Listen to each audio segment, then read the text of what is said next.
Bonjour à tous, shalom aux bien-aimés de Bridge, Belgium, et à tous de toutes les assemblées du corps du Christ dans le monde. Merci de nous rejoindre encore en ce jour, en ce mercredi. Nous sommes heureux de pouvoir nous retrouver encore devant vous pour pouvoir partager de la parole de Dieu ce matin. Et nous n'allons pas prendre beaucoup de temps. Nous voulons parler de l'adoration tout au long de ce mois. Je vais faire un clin d'œil à ce que le pasteur Myris a partagé la semaine passée, le texte sur l'adoration, texte de base qui est Jean chapitre 4, la conversation de Jésus-Christ et la femme samaritaine au puits de Jacob.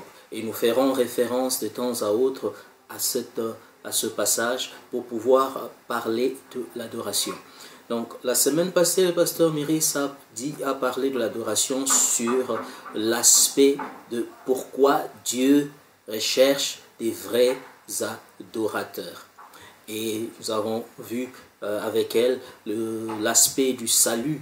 C'est celui-là, le racheté, qui peut entrer dans l'adoration. C'est celui-là que Dieu cherche. Et aujourd'hui, pour compléter ce passage, cet aspect de l'adoration, nous prendrons le texte de 2 Corinthiens chapitre 3, à partir du verset 14 jusqu'au verset 18. Nous allons lire la parole du Seigneur. 2 Corinthiens donc, chapitre 3, verset 14 à 18. Nous lisons. « Mais ils sont devenus durs d'entendement, car jusqu'à ce jour, le même voile demeure quand ils font la lecture de l'Ancien Testament. Et il ne se lève pas parce que c'est en Christ qu'il disparaît.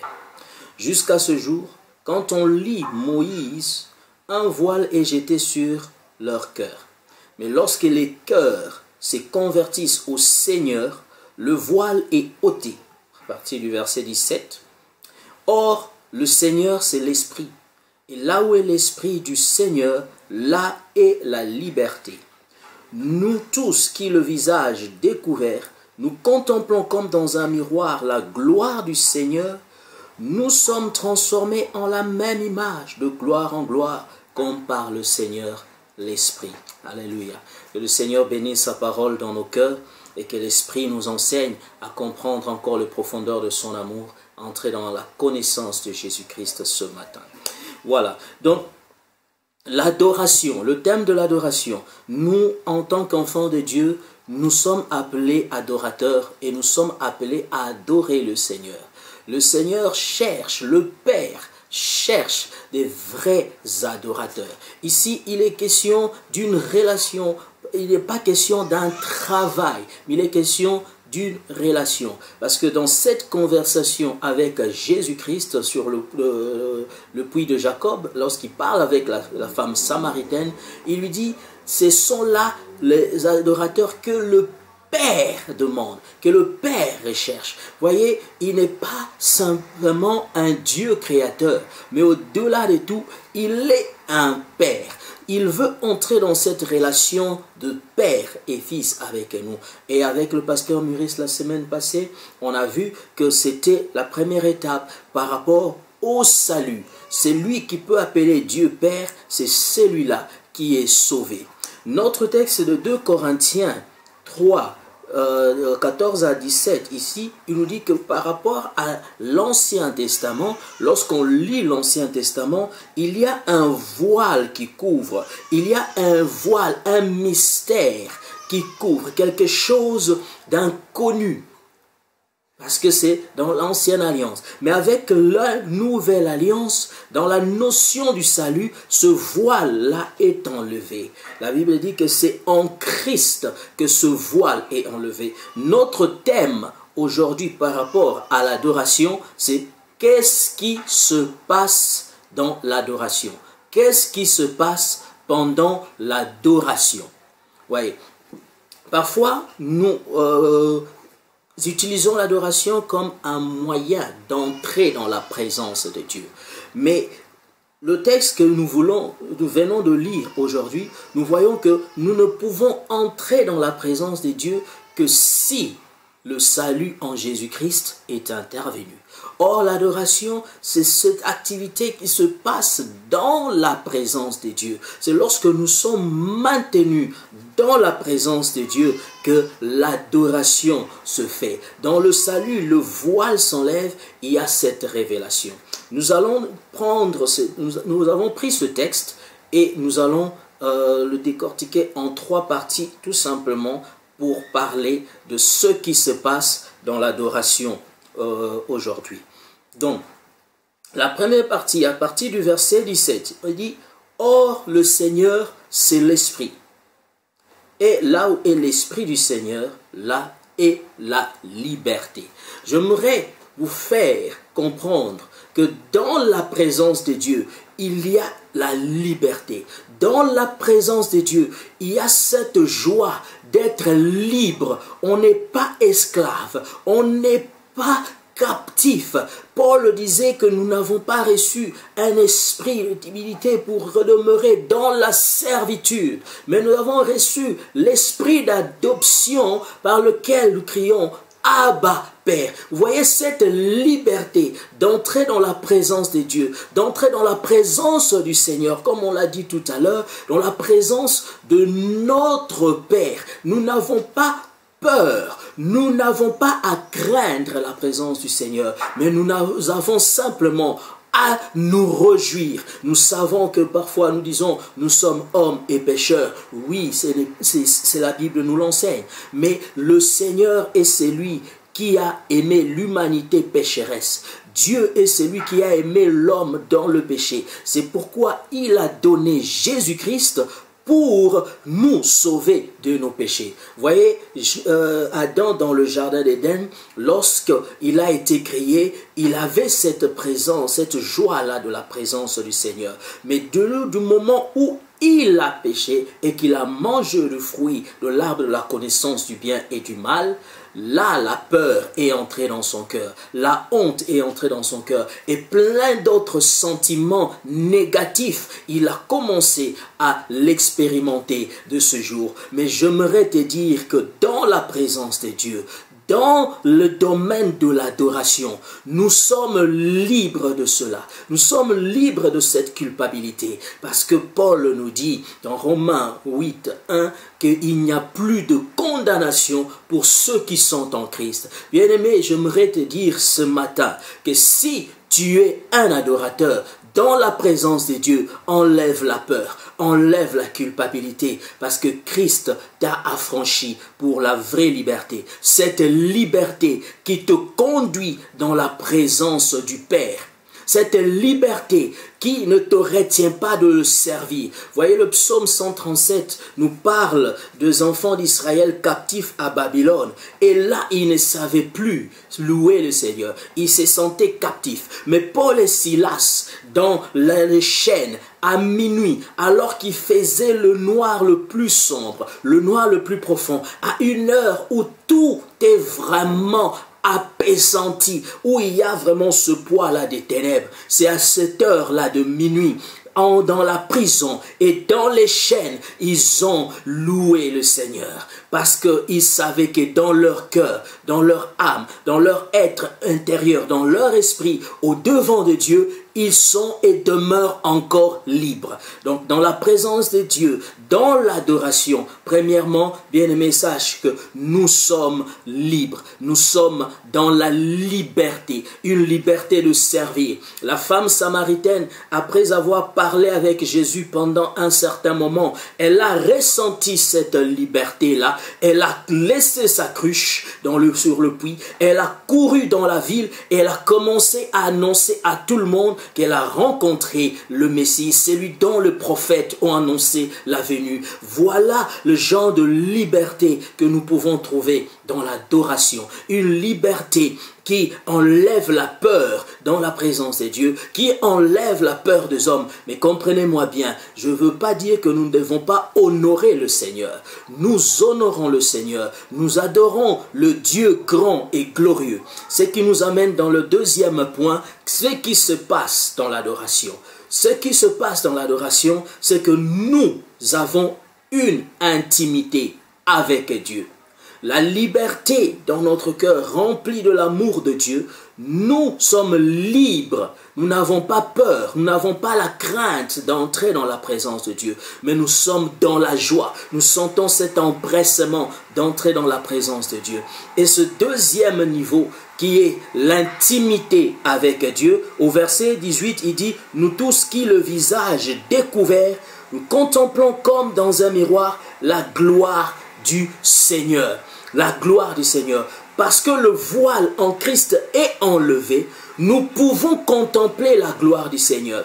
Un clin d'œil dans Exode chapitre 33, Moïse a demandé au Seigneur, fais-moi voir ta gloire. Si je trouvais grâce à tes yeux, fais-moi voir ta gloire. J'aimerais vous dire ici, dans ce contexte qui nous intéresse de l'adoration, contempler la gloire de Dieu, voir la gloire de Dieu, se voir la face de Dieu. Et ces jours-là, le Seigneur a dit à Moïse, nul ne peut me voir et vivre. Oh, ces choses sont merveilleuses. Jésus-Christ a dit que ces choses sont réservées au Fils. Ces choses sont réservées au Fils. Il a caché cela aux anciens, aux sages. Mais à nous qui sommes fils, il le dévoile. Le voile de Moïse, le voile de l'ancienne alliance est enlevé. Dans l'adoration, nous pouvons contempler la grandeur de Dieu. Dans l'adoration, nous pouvons contempler la gloire du Seigneur. Parce que nous entrons dans une relation d'intimité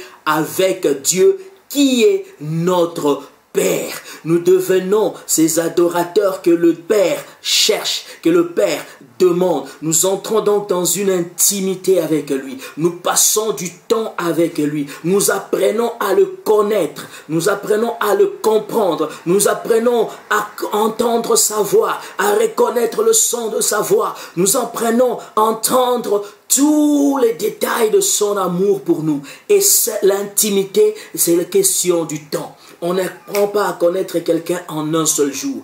Le Seigneur se dévoile à nous chaque jour un peu plus. Cela dépend que de nous. Si nous pouvons lui laisser le temps, nous donner du temps de nous approcher de lui. Parce que lui, en Jésus-Christ, il s'est déjà approché de nous. Il est plus près de nous. En tant qu'adorateur, il est en nous. Nous pouvons le contempler. Nous pouvons voir sa face. Nous pouvons entrer en intimité avec lui. Donc, donnons du temps au Seigneur. Créons ce temps pour le Seigneur. Dans l'adoration, une adoration qui ne consiste pas simplement à chanter, à louer, à prier, mais une adoration qui consiste à porter dans nos cœurs la présence permanente et vivante de notre Dieu, comme le sacrificateur qui portait l'arche sur les épaules. Et la flamme ne devait pas s'éteindre. La face de Dieu, la gloire de Dieu, c'est l'intimité avec Dieu. Recherchons cela. Et le troisième point qui sera le dernier point pour nous aujourd'hui, c'est la suite du verset 18. Il dit, nous sommes transformés en la même image de gloire en gloire. Nous sommes transformés en la même image. Donc, le troisième étape, c'est la transformation à l'image de Dieu, à l'image de Christ. Bien-aimé, la première création de Dieu a été déchue. C'est pourquoi Christ est venu. Et 2 Corinthiens 5, 17 nous dit que ceux qui sont en Christ sont une nouvelle créature. Il est l'auteur, Jésus est l'auteur de la nouvelle création. Et dans cette nouvelle création, nous sommes créés à l'image de Christ. Nous voulons être transformés à l'image du Christ. Nous voulons ressembler à Jésus que nous contemplons dans sa parole parce que le voile est tombé. Bien-aimés, dans l'intimité, nous voyons la gloire de notre Seigneur. Je crois que nous sommes dans une période de Coupe du Monde de football. Beaucoup ont ce qu'on appelle des idoles dans leurs équipes et parfois ils cherchent à ressembler à leurs idoles. Chirurgie esthétique, tatouage, coiffure, habillement. Et nous, notre Seigneur, celui que nous adorons, c'est Jésus-Christ. Nous le contemplons dans l'intimité parce que nous sommes libres d'entrer dans sa présence. Et comme nous le contemplons, nous pouvons le voir, cela nous permet d'être transformés à son image. Et cette transformation est acquise par l'Esprit de Dieu en nous. Et c'est aussi un processus. Lorsque nous avons reçu Jésus comme Seigneur et Sauveur, le salut est entré en nous, le Saint-Esprit a opéré la régénération en notre esprit et le processus de la transformation se passe d'une manière continuelle dans notre âme. C'est pourquoi Paul dans Romains 12 est en train de nous dire, versets 1 et 2, de ne pas se conformer au siècle présent, mais d'être transformé par le renouvellement de l'intelligence. La transformation en l'image de Christ se passe par le renouvellement de l'intelligence, par le fait de renverser les forteresses de raisonnement pour ressembler de plus en plus à celui que nous contemplons dans l'intimité et dans la liberté. Et pour finir, la dernière partie de ce texte dit, cette transformation est de gloire en gloire comme par le Seigneur l'Esprit. Bien-aimé, c'est par l'Esprit de Dieu que cela est possible. J'aimerais simplement te dire que nous avons dans l'adoration la liberté, l'intimité avec Dieu et la transformation en la même image. Si nous pouvons laisser le miroir de la parole de Dieu nous laver, si nous pouvons laisser l'image de la parole de Dieu nous refléter, c'est à quoi nous devons ressembler. Et si nous pouvons laisser le Saint-Esprit travailler dans notre âme pour ressembler de plus en plus à Christ, c'est ça la vraie adoration, ce qui se passe dans l'adoration, et c'est cela que les adorateurs que le Père recherche. Prions pour cela. Seigneur notre Dieu, nous te bénissons et nous te disons merci.